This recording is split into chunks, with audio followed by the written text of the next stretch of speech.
Hello, Eugene Edwards here with your Fender Holiday Technique of the Week. You might recognize me from hosting the Fender Play Live show each Wednesday. Thank you for watching that. Or some of the demonstration videos that I've done for Fender. When I'm not doing all that, I'm the lead guitar player for country legend Dwight Yoakam. Otherwise, I'm busy impersonating a grown-up. Today, we're going to fashion a surf version of Frosty the Snowman. We're going to use tremolo picking, string slides, palm muting, and we use the whammy bar actually to kind of help along with our melody. So let's dig in. It's important to announce the genre when you're doing something like this. Dick Dale, the founder of surf rock guitar, he used tremolo picking and finger slides to emulate the sound of when he would put his fingers in the tube of the wave when he was surfing. I'm a desert rat from Yuma, Arizona, so I'm just going to take his word for it. So what we'll do is we'll start our arrangement with tremolo picking string slides, which is this sort of thing, right? Which we just I just drag my pinky along the top three strings, the G, B, and E strings, and slide them down while I tremolo pick with my strum hand.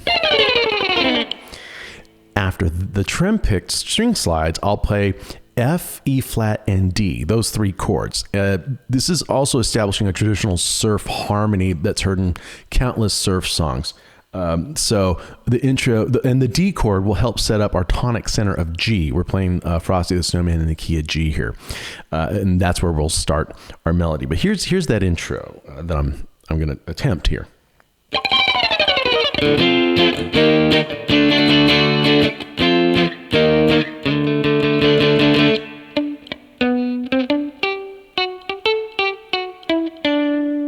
See how I go from setting up that intro with that string slide with that kind of almost Eastern sounding chord change, and then we just kind of land into our melody. So one more time.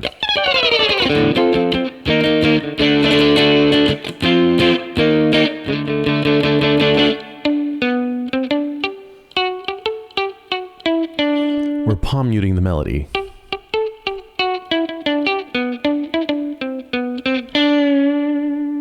Got it?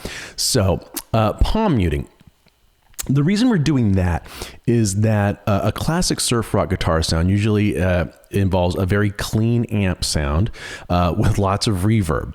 And when we palm mute, we rest our palm on the string here with our strum hand, and then we strike our strings.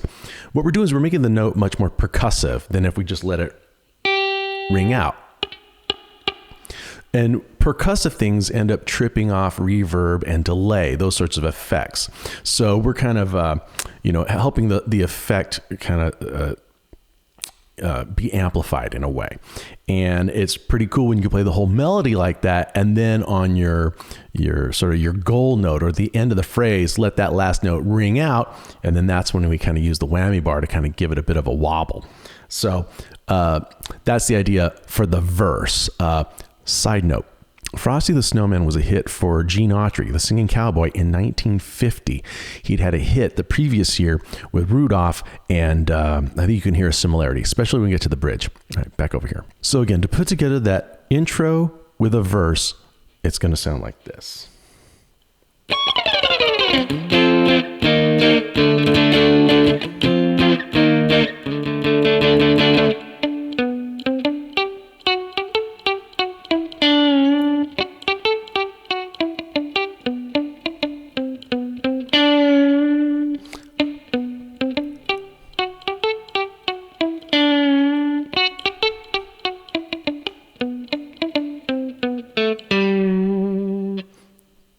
So it's convenient to play a melody along one chord shape. I've chosen the C shape, if you're familiar with your Cage system, a C-shaped chord at the 7th fret.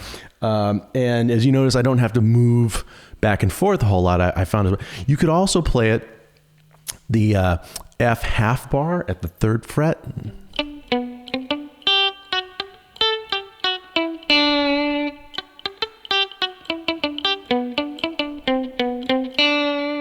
Not a whole lot of movement there either.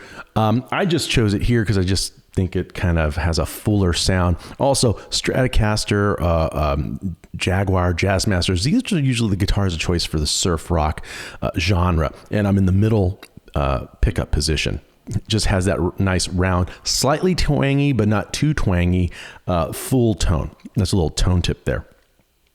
Now, for the bridge, for variety's sake, we will play the melody in double stops, a 2-note harmony to help spice things up a bit. And I'm going to continue with the palm muting. So it goes to the chord of C, and I'm going to kind of stay in this position of the neck too.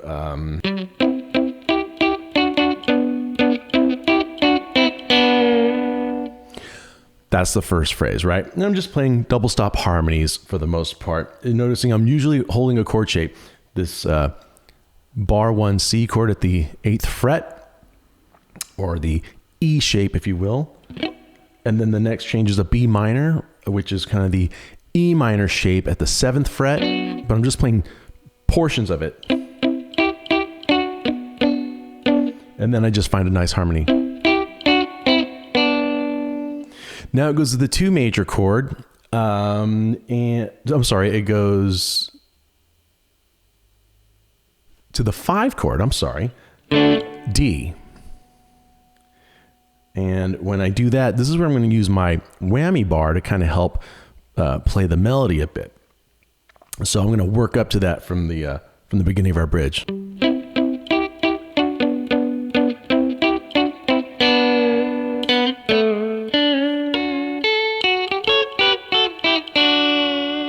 So what I did there was, when I knew that I had that D chord and that melody for when they placed it on his head part, I just used my index finger at the 7th fret along the D, G, and B strings.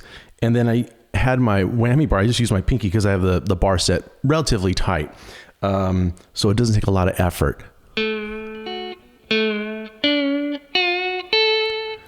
That's kind of gives it kind of a Hawaiian lap steel sort of feel, I think. And you just kind of get used to using it. And then I did another double stop harmony, working down the chord there. That's on the B and high E strings. And then now, of course, we're inevitably ready to get back to our main melody again. Ooh, side note. The lyrics to the bridge of Frosty the Snowman it contains a classic example of the logical fallacy that correlation does not imply causation. See, there must have been some magic in the old gray hat they found, for when they put it on his head, he began to dance around. Nothing else to see here, folks. It must have been the hat. See over here. So for the last verse, as usual, we'd like to add some variation to the melody when we play it for the last time. And we can make the last note of the phrase a double stop. In this case, I believe it would be...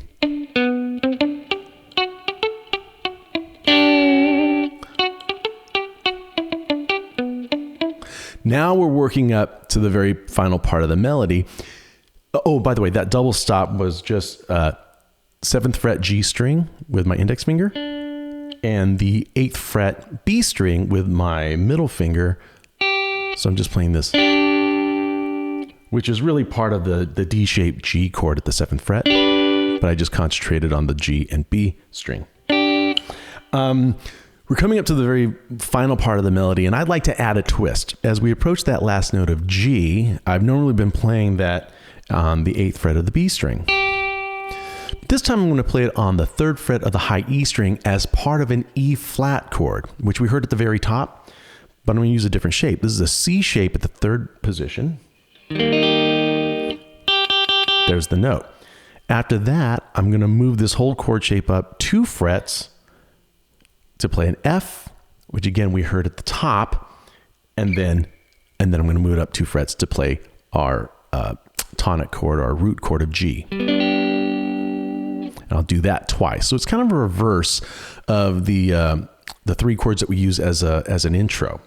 So again, working up from the melody.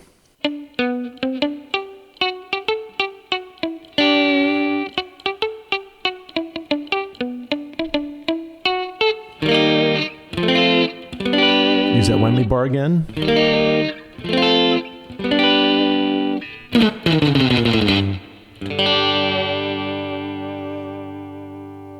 So as we're about to play that last note, we'll add a surprise twist, and then we'll follow it with a tremolo string slide again, this time on the low E string. Again, another classic Dick Dale move. And I'm going to try and land on my open position G chord and just give it a big, big G chord and give that whammy bar another little push, kind of emulating the kind of the motion of the waves.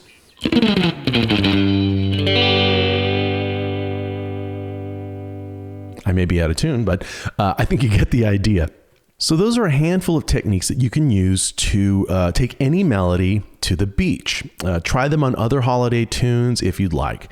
I want to thank everyone at Fender for letting me do this, helping me make a snowman out of sand. That was pretty cool. And I want to thank you for watching. If you have any comments, drop them in the comments section.